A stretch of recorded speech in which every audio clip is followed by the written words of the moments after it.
नमस्कार दोस्तों, जय हिंद। आज हम पढ़ेंगे भारतीय साक्ष्य अधिनियम 1872 की धारा 10। धारा 10 बताता है सामान्य परिकल्पना के बारे में षड्यंत्रकारी द्वारा कही या की गई बातें। ये जो बातें हैं जो षड्यंत्रकारी होते हैं, जो धारा 120B आईपीसी की जो धारा है, भारतीय दंड संहिता की धारा 120 है, जो है क्या है, षड्यंत्र के बारे में बताता है। जब किसी व्यक्ति के द्वारा अपराध करने के लिए षड्यंत्र किया जाता है तो उस षड्यंत्र में जो बातें कही जाती हैं, की जाती हैं, वो कहाँ साक्ष्य में ग्राह्य है। तो इस बारे में जो है भारतीय साक्ष्य अधिनियम की धारा 10 बताता है, जो सामान्य परिकल्पना में षड्यंत्रकारी द्वारा कही गई, की गई या लिखी गई कोई भी बात जो भारतीय साक्ष्य अधिनियम की धारा 10 में वो ग्राह्य होते हैं। तो धारा 10 जो बताता है, क्या बताता है, उसको हम लोग देखते हैं। धारा 10 बताते हैं सामान्य परिकल्पना में षड्यंत्रकारी द्वारा कही या की गई बातें जहाँ की यह विश्वास, क्या है, विश्वास करने का युक्तियुक्त आधार है कि दो या दो से अधिक व्यक्तियों ने अपराध या अनुज्ञ दावा क्या है, कार्यवाही करने योग्य बातें जो क्या है, अनुज्ञ दोष करने के लिए मिलकर षड्यंत्र किया है, वहाँ उसके सामान्य आशय के बारे में उनमें से किसी एक व्यक्ति के द्वारा उस समय के पश्चात जब ऐसा आशय उनमें से किसी एक ने प्रथम बार, देखिए, जब उसमें कोई अपराध करने का आशय है, उसने प्रथम बार मन में धारण किया कही की या लिखी गई कोई भी बात, उन व्यक्तियों में से हर जितने भी षड्यंत्रकारी रहेंगे उसके लिए, हर व्यक्ति के लिए लागू होगा। हर व्यक्ति के विरुद्ध जिसके बारे में विश्वास किया जाता है कि उन्होंने इस प्रकार षड्यंत्र किया है, षड्यंत्र का अस्तित्व साबित करने के प्रयोजनार्थ। देखिए, अब ये जो षड्यंत्र साबित करेंगे वो किस चीज़ के लिए करेंगे, कि षड्यंत्र का अस्तित्व साबित करने के लिए साक्ष्य दिया जाएगा। तो क्या है, षड्यंत्र का अस्तित्व साबित करने के प्रयास उसी प्रकार सुसंगत तथ्य हैं जिस प्रकार यह दर्शित करने के प्रयोजनार्थ कि ऐसा कोई व्यक्ति पक्षकार था।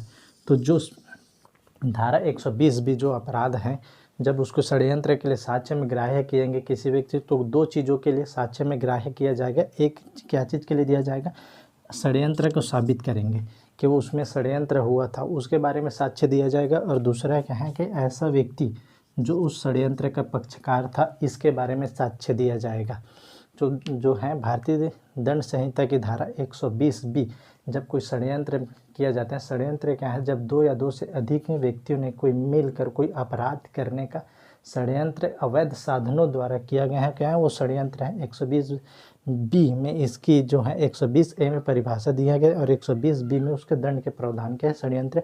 अब जब षड्यंत्र हुआ जाता है तो उसका जो साक्ष्य होगा, उसका साक्ष्य कहाँ पर ग्राह्य होगा, तो धारा 10 भारतीय साक्ष्य अधिनियम की धारा 10 बताता है कि उस जो षड्यंत्र हुआ रहेगा, उस षड्यंत्रकारी द्वारा जो भी बात कही जाएगी, की जाएगी या लिखी जाएगी, वो उस षड्यंत्र को क्या करने के प्रयोजन, साबित करने के लिए, उस षड्यंत्र को साबित करने के लिए हो जाएगा। और उस षड्यंत्र में ऐसा कोई व्यक्ति पक्षकार था, तो ये दो चीज़ों के लिए उसका साक्ष्य दिया जाएगा। धारा 10 के अनुसार एक षड्यंत्र हुआ है, षड्यंत्रों को साबित करने के प्रयोजन था और उसमें उस पक्षकार था, इसके लिए उसका साक्ष्य दिया जाएगा। अब इसमें हम लोग एक फेमस केस ला है, उसको देखने के प्रयास करेंगे। केस ला है मिर्ज़ा अकबर बनाम एम्परर, 1940, प्रिवी काउंसिल 176, पृष्ठ नंबर 180 में इसका जिक्र किया गया है। इसका जो है केस का फैक्ट इस प्रकार है। तो इसमें केस का फैक्ट इस प्रकार है कि मुसम्मत मेहर तेजा का विवाह अली असगर से हुआ था और मिर्ज़ा अकबर मुसम्मत मेहर तेजा का प्रेमी है। मिर्ज़ा अकबर ने इसको उमर शेख को किराए पर ख़रीदा है कि अली असगर को मारने के लिए। तो प्रकरण का फैक्ट इस प्रकार है कि मुसम्मत मेहर का विवाह अली असगर से हुआ, इसका प्रेमी मिर्ज़ा अकबर है और उमर शेख से ख़रीदा हुआ। अब इसमें क्या है, जब अली असगर अपने खेत में काम कर रहा था उस समय उमर शेख के द्वारा उसे गोली मारकर हत्या कर दी गई। जिस समय गोली मारा था वो उस खेत में, वहाँ से आस पड़ोस के लोगों के द्वारा उमर शेख को पकड़ लिए गए। जिस समय उमर शेख को पकड़ा गया, मिर्ज़ा अकबर वही काम कर रहा था, वो खेत पर आया और बताया कि ये तो उमर शेख हैं, मेरे जान पहचान के व्यक्ति हैं, भोला भाला व्यक्ति हैं, ये क्या उसको मारेगा, अली असगर को, ऐसे करके ये बोलने लगा। इसी समय क्या है, पुलिस आ गया। पुलिस के द्वारा जब इसके पूछताछ हुआ गया, सारी बातें हैं सामने आएगी। तो क्या है, मुसम्मत मेहर तेजा के द्वारा पुलिस को जो है मुसम्मत मेहर तेजा द्वारा लिखा गया जो 2 खत उसके हाथ लग गए, जिसमें मिर्ज़ा अकबर को क्या है, मुसम्मत मेहर तेजा ने मिर्ज़ा अकबर को खत लिखा है। उस खत में जिक्र किया गया है कि मैं आपकी प्रेम की भावनाओं से भरी हूँ, मैं उस दिन का आपका इंतज़ार कर रही हूँ कि कब मैं आपके शादी करूँ। और इसके जवाब में मिर्ज़ा अकबर ने एक पत्र लिखा था, जिसमें मिर्ज़ा अकबर ने अपने पत्र में बोला था कि मैं आपके लाल होठों को चूमने के लिए व्याकुल हूँ तथा श्वेत स्तनों को पाने के लिए व्याकुल हूँ। इस तरह मैंने आप पैसे का इंतज़ाम करो, बाकी मैं शुद्ध देख लूँगा। ऐसा करके इसने एक पत्र लिखा था जवाब में। तो ये जो पत्र है, इस पूरे षड्यंत्र में जो मुसम्मत मेहर तेजा और मिर्ज़ा अकबर के बीच हुआ था, जो इस षड्यंत्र, इस हत्याकांड के लिए इन दोनों को फंसाने के लिए साक्ष्य में ग्राह्य हुआ। जब क्या है प्रिवी काउंसिल के समक्ष आए तो मिर्ज़ा अकबर का जो वकील था उनके द्वारा ये बहस किया कि जो साक्ष्य हैं वो क्या है, जो साक्ष्य क्या था पत्र है वो साक्ष्य में ग्राह्य नहीं है।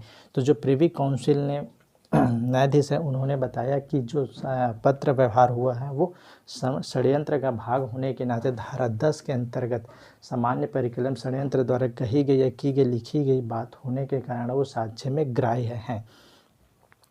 तो इस प्रकार इससे फैक्ट है। तो हम इस प्रकार से धारा 10 में देखते हैं कि सामान्य परिकल्पना में षड्यंत्र द्वारा कही गई या की गई कोई भी बातें जो हैं उस षड्यंत्र को साबित करने के लिए और उसका पक्षकार साबित करने के लिए साक्ष्य दिया जा सकता है। तो ये है धारा 10 जो है भारतीय साक्ष्य अधिनियम धारा 10 इस प्रकार से है। धन्यवाद। जय हिंद।